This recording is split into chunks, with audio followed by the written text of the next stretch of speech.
Captain Vijayakanth sir. So அவரை பற்றி பேசாம இருக்கவே முடியல. நிறைய பேர் கேட்பீங்க, அவர் இறந்ததுக்கு அப்புறம் கூட நீங்க எதுக்காக அவரை பற்றி பேசுறீங்க அப்படின்னு சொல்லிட்டு. சோ அவர் உயிரோட இருக்கும்போது அவரை பற்றி நான் பேசல. ஏன்னா அவரை பற்றி நான் பேசியிருக்கேன். உயிரோட இருக்கும்போது அவருடைய லைஃப் ஸ்டோரி எப்படி இருந்தது அப்படிங்கறத பற்றி நான் பேசியிருக்கேன். அவர் இருக்கும்போது அவருடைய அருமை தெரியல. அவர் இறந்ததுக்கு அப்புறம் தான் அவர் பண்ண நிறைய காரியங்கள், நிறைய விஷயங்கள் நமக்கு வந்து தெரிய வருது. ஒருத்தங்க உயிரோட இருக்கும்போது அதனுடைய மதிப்பு தெரியாது, அவருடைய வேல்யூ தெரியாது. ஆனா அவங்க இறந்ததுக்கு அப்புறம் தான் அவங்க செஞ்ச நல்ல காரியங்கள், நல்ல விஷயங்கள் எல்லாமே நமக்கு வந்து ஞாபகத்துக்கு வருது. அதே மாதிரிதான் கேப்டன் விஜயகாந்த் சார் வந்து அவருடைய லைஃப்ல அவர் ரொம்ப கஷ்டப்பட்டாலும் அவருடைய வாழ்க்கையில அவர் வந்து தன்னுடைய கஷ்டப்பட்ட எல்லா பணத்தையும் தான் வச்சுக்காம தன்னுடைய ஏழை மக்களுக்கு கொடுக்கணும் அப்படிங்கிற மாதிரி நிறைய நல்ல விஷயங்கள் பண்ணியிருக்காரு. நிறைய பேர் பப்ளிசிட்டிக்காக நிறைய நல்ல விஷயங்கள் பண்றாங்க. ஆனா இவர் வந்து எந்த விதமான பப்ளிசிட்டியும் இல்லாம யாருக்குமே தெரியாத அளவுக்கு நிறைய நல்ல விஷயங்கள் பண்ணியிருக்காரு.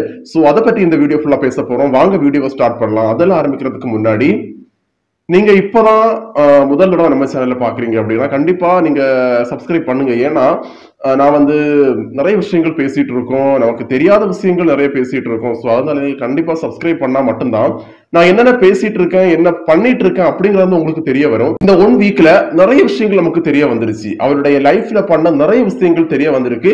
ஸோ அவர் பண்ண நல்ல விஷயங்கள்ல உங்களுக்கு பிடிச்ச நல்ல விஷயங்கள் யாது அப்படிங்கறத கண்டிப்பா கமெண்ட்ஸ்ல ஷேர் பண்ணுங்க.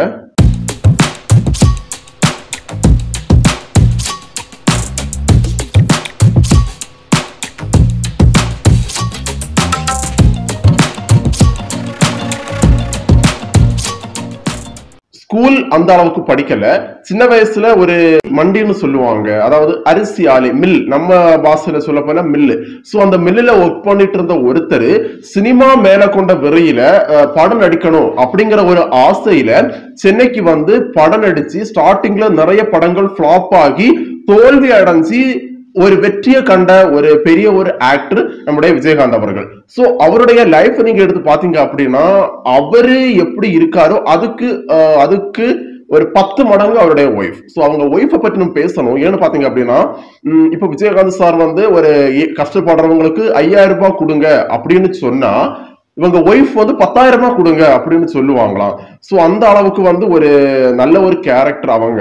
சோ அவங்க இருக்கும்போது இப்போ ஃபார் எக்ஸாம்பிள் விஜயகாந்த் சார் உயிரோட இருக்கும்போது அவருடைய கட்சிக்கு மேலேயும் நிறைய பேருக்கு கோபம் இருந்திருக்கும். அவர் வந்து ஜெயலலிதா அம்மாவை வந்து சட்டசபையில வந்து எதிர்த்து பேசினாரு.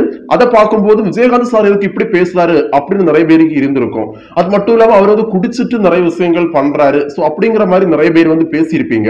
ஆனா அவர் வந்து பாத்தீங்க அப்படின்னா அவர் இறந்ததுக்கு அப்புறம் அவர் பண்ண நல்ல விஷயங்களை பார்க்கும்போது அதெல்லாம் ஒரு பெரிய மேட்டரே கிடையாது அப்படிங்கிற மாதிரி வந்து தோணுது.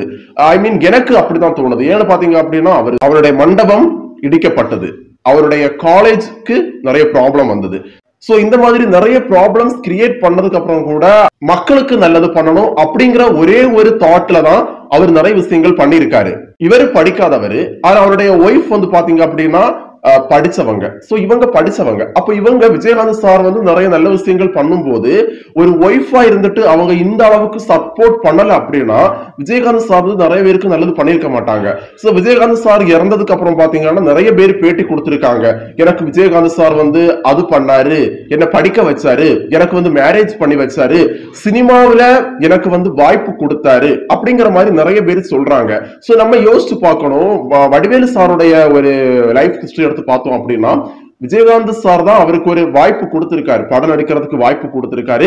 படங்கள் இல்லாத நேரத்துல இவருக்கு பட வாய்ப்புகள் கொடுங்க அப்படின்னு நிறைய டைரக்டர்ஸ் கிட்ட வந்து ரெக்கமெண்ட் பண்ணது கூட நம்முடைய விஜயகாந்த் சார் தான். அது மட்டும் இல்லாம நம்ம இளைய தளபதி விஜய் எடுத்து பாருங்க, அவர் ஸ்டார்டிங்ல கொஞ்சம் படங்கள் நடிச்சு ரீச் ஆகாம தான் இருந்தாரு. விஜயுடைய ஸ்டார்டிங் படங்கள் எல்லாமே கொஞ்சம் ஹிட் கொடுக்காம இருந்தது.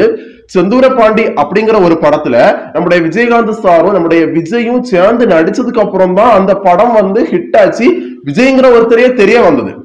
சோ இந்த மாதிரி நிறைய ஆக்டர்ஸை உருவாக்கி விட்டதே வந்து நம்முடைய விஜயகாந்த் சார் தான். சோ அவர் ஸ்டார்டிங்லயே நிறைய நல்ல விஷயங்கள் பண்ணியிருக்காரு. சினிமா துறைக்கு வரதுக்கு முன்னாடியே நல்ல விஷயங்கள் பண்ணியிருக்காரு, நமக்கு தெரியல எதுவுமே.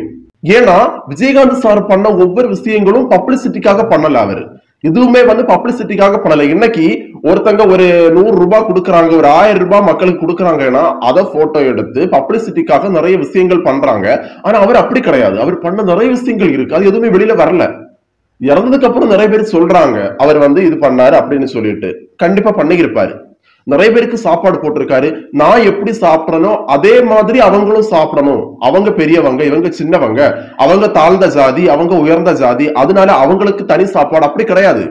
எல்லாருக்குமே ஈக்குவலா சாப்பாடு கொடுக்கணும் அப்படிங்கிற மாதிரி பண்ணிருக்காரு.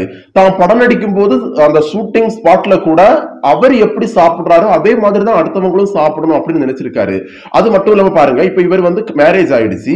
மேரேஜ் ஆனா எல்லா பொண்ணுங்களுக்கும் என்ன ஆசை இருக்கும்? தன்னுடைய ஹஸ்பண்ட் தான் கூட இருக்கணும், தன்னுடைய ஹஸ்பண்ட் வந்து ஒர்க் பண்ற காசு வந்து என்கிட்ட தான் வரணும், தன்னுடைய ஹஸ்பண்டுடைய சேவிங்ஸ் எல்லாமே வந்து நான் தான் பாத்துக்கணும் அப்படிங்கிற மாதிரி இருக்கும். ஆனா இவங்க ஒய்ஃப் அப்படி கிடையாது. இவங்க ஒய்ஃப் வந்து இவரை விட ஒரு படி மேல, விஜயகாந்த் சாரை விட பிரேமலதா மேம் வந்து ஒரு படி மேல. ஏன்னா அவங்க வந்து விஜயகாந்த் சார் வந்து எள்ளுன்னு சொன்னா இவங்க எண்ணெயா வந்து நிப்பாங்க. மக்களுக்கு நல்லது பண்றத விரும்பினாங்க. மக்களுக்கு நல்லது பண்ணணும்னு நிறைய ஐடியாஸ் கொடுத்ததே வந்து பிரேமலதா மேம் தான். சோ அதனால விஜயகாந்த் சாருடைய இறப்புக்கு அப்புறம் கூட நிறைய நல்ல விஷயங்கள் நமக்கு தெரிய வருதுன்னா அதுக்கு காரணம் பிரேமலதா மேம் நிறைய சப்போர்ட் பண்ணிருக்காங்க. விஜயகாந்த் சார் மட்டும் இல்லாம அவங்க பிள்ளைங்களும் அப்படிதான் நல்ல சப்போர்ட் எல்லாருக்கும். எல்லாமே 4 பேருமா சேர்ந்துதான் ஒரு கட்சியை ஆரம்பிச்சு இன்னைக்கு அந்த கட்சி வந்து ஓரளவுக்கு வளர்ந்து நின்று இருக்கு. விஜயகாந்த் சாருடைய அரசியல் லைஃப்ல அவர் பண்ண நல்ல காரியங்கள்ல இவங்களுக்கும் பங்கு இருக்கு. இவங்களும் நிறைய சப்போர்ட் எல்லாம் பண்ணிருக்காங்க. அன்னைக்கு வந்து விஜயகாந்த் சார் வந்து மக்களுக்கு நல்லது பண்றேன் 1991 வருஷத்துல வந்து விஜயகாந்த் சாருக்கு மேரேஜ் ஆனதுக்கு அப்புறம் தன்னுடைய ஒய்ஃப் வந்து நீங்க வந்து யாருக்கும் சப்போர்ட் பண்ணாதுங்க, யாருக்குமே வந்து ஹெல்ப் பண்ணாதுங்க, ஏழை மக்களுக்கு ஹெல்ப் பண்ணாதுங்க அப்படின்னு அன்னைக்கே தடுத்திருந்தாருன்னா விஜயகாந்த் சார் வந்து எதுவுமே பண்ணிருக்க மாட்டாரு. அன்னைக்கே ஸ்டாப் பண்ணிருப்பாரு. தன்னுடைய ஒய்ஃபுக்கு பேச்ச கேட்டு ஸ்டாப் பண்ணிருப்பாரு. ஆனா ஒய்ஃப் அப்படி கிடையாது. நல்ல விஷயங்கள் பண்றதுக்கு நிறைய சப்போர்ட் பண்ணிருக்காங்க விஜயகாந்த் சாருக்கு. சோ அதனாலதான் விஜயகாந்த் சார் வந்து இன்னைக்கு வந்து நிறைய பேருக்கு வந்து தெரிய வருது. மேக்சிமம் நான் கூட ஸ்டார்டிங்ல விஜயகாந்த் சாருடைய வீடியோஸ் எல்லாம் பார்க்கும்போது எல்லாரும் மனுஷங்க தானே. இப்போ ஒருத்தங்க ஒரு வீடியோஸ் பாக்குறாங்க, விஜயகாந்த் சாரும் திட்டு பேசுவாரு, கோவப்படுவாரு, சில இடங்கள்ல வந்து அவர் வந்து பேசுற பேச்சு வந்து புரியாது. அதை கேட்கும்போது நம்ம என்ன நினைப்போம், அவர் வந்து குடிச்சிருக்காரு அப்படின்னு எல்லாரும் நினைக்கிறது நார்மல் தானே. ஏன்னா நல்லா இருந்தவர் திடீர்னு இப்படி பேசினாருன்னா அவர் குடிக்கிறாரு அப்படின்னு நினைப்போம். ஆனா குடி கிடையாது, அவருடைய ஹெல்த் இஷ்யூ தான் அதுக்கு மெயின் ரீசனா இருந்திருக்கு.